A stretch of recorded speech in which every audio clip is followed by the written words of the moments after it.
Welcome to Storytime, everybody. Are you ready to hear a few stories? My name is Emily, and I actually have a friend here with me today. Would you like to see him? This is Owlie. Owlie, can you say hello? Oh, he's waving his wing for us. Owlie, are you ready to hear a few stories? Ooh, ooh. I think he's saying yes. All right. So today we are going to be talking about my favorite season. We are going into autumn. And in autumn, there are lots of leaves. There's some leaves in this book. And this book is called Sneeze, Big Bear Sneeze by Maureen Wright with pictures by Will Hillenbrand. The wind whipped through the autumn woods and swirled to the spot where Big Bear stood. She whirled the leaves right off the trees, just as Big Bear let out a sneeze. The wind said, "Bear, can't you see? The leaves flew down because of me." Bear said, "Wind, it wasn't you. The leaves fell down when I sneezed. Achoo!" Big Bear tried to nail the leaves back using a hammer and some tacks. Can you nail leaves back onto a tree? That's a silly bear. The wind kicked up and raced to the sky, swinging down low, then spinning up high. She said, "That bear knows nothing at all. I dropped the leaves because it is fall." Big Bear walked as the cold wind blew and came to a tree where apples grew. Just as Big Bear let out a sneeze, branches shook in a very strong breeze. "Oh my," said Bear with an unhappy frown, watching the apples drop to the ground. He knew as they fell with a thumping sound that his sneezing had made them all fall down. The wind said, "Bear, can't you see? The apples dropped because of me."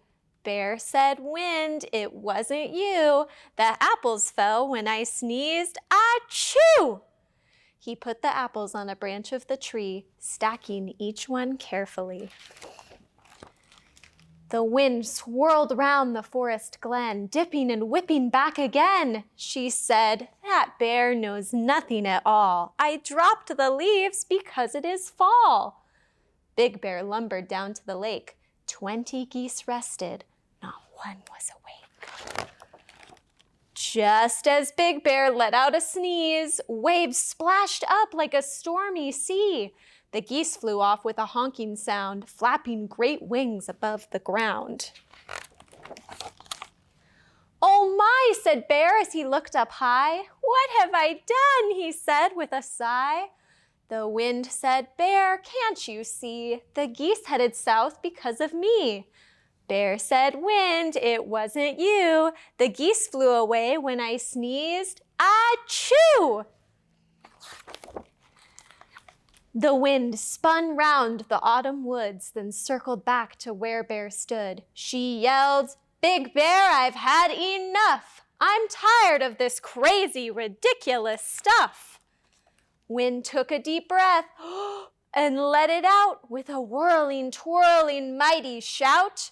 "I whip the leaves right off the trees and drop the apples whenever I please. I scare off the geese before they freeze and tickle your nose to make you sneeze. I do it all. I'm the autumn breeze." Big Bear listened and scratched his head. "You could have told me before," he said. The wind's deep sigh shook the sky, and Bear said, "It's time to say goodbye." He ran to the safety of his den, deep in the heart of the forest glen. Suddenly, the door slammed shut. Big Bear's eyebrows shot right up. He jumped in bed and covered his head. "I know my sneeze didn't do that," he said.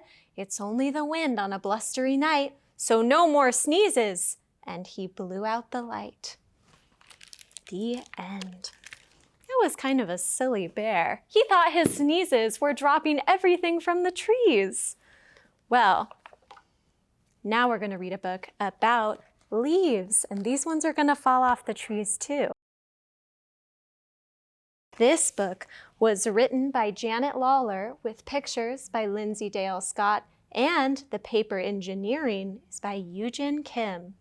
What is paper engineering, I wonder? I think we're about to find out. A leaf seems simple, but leaves can do so many things. As the days shorten, what are those leaves doing? They're changing colors. Autumn's brilliance flutters down.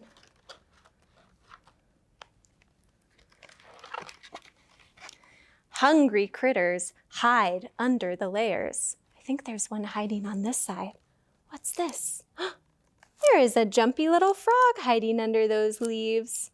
And one more thing with many legs. There's a spider. Leaves rustle as animals hustle for food. Let's see what's hiding under this leaf. Acorns. Mushrooms pop up on the forest floor. Leaf-lined burrows are cozy for dozing. And the leaves change. They are so amazing. Wow. The end. That was beautiful. I love when the leaves change color. What do I have here? I see some beautiful autumn leaves, just like in our last story. I'm going to need some help with this one. I need you all to wiggle your fingers, wiggle your leaves, and then we're going to make them fall down. Here we go. Autumn leaves are falling down, falling down, falling down. Autumn leaves are falling down, down to the ground. Good job. Let's do some of these colors. I see orange, yellow, red, and brown. Red and yellow, orange and brown, orange and brown, orange and brown. Red and yellow, orange and brown are falling to the ground. Good job, you guys. And next I have a story about our owl friend. That's right, this is a book about an owl just like Owly. This is called Owl, Howl, and it is by Paul Friester and Philippe Goussens.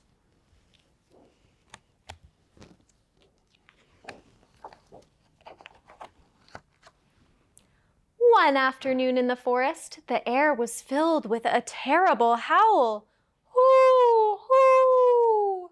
At first, the animals thought it was the old wolf. The hedgehog was the first to investigate. With all his prickles, he felt very brave. He crept cautiously to the big tree. It wasn't the wolf. It was a tiny owl. She was howling miserably. "What's wrong?" asked the hedgehog. "Did you fall out of your nest?" But the little owl just shook her head and kept on howling. Next, the crow swooped down. "Do you want to play?" he asked the owl. But the little owl just shook her head and kept on howling. Suddenly, there was a rustling in the bushes. "Are you hungry?" asked the squirrel, bursting with curiosity. "I have a nut for you." But the little owl didn't want a nut and kept on howling. "What is going on here?" asked the mole. And he said to the little owl, "If you stop howling, I will give you something nice."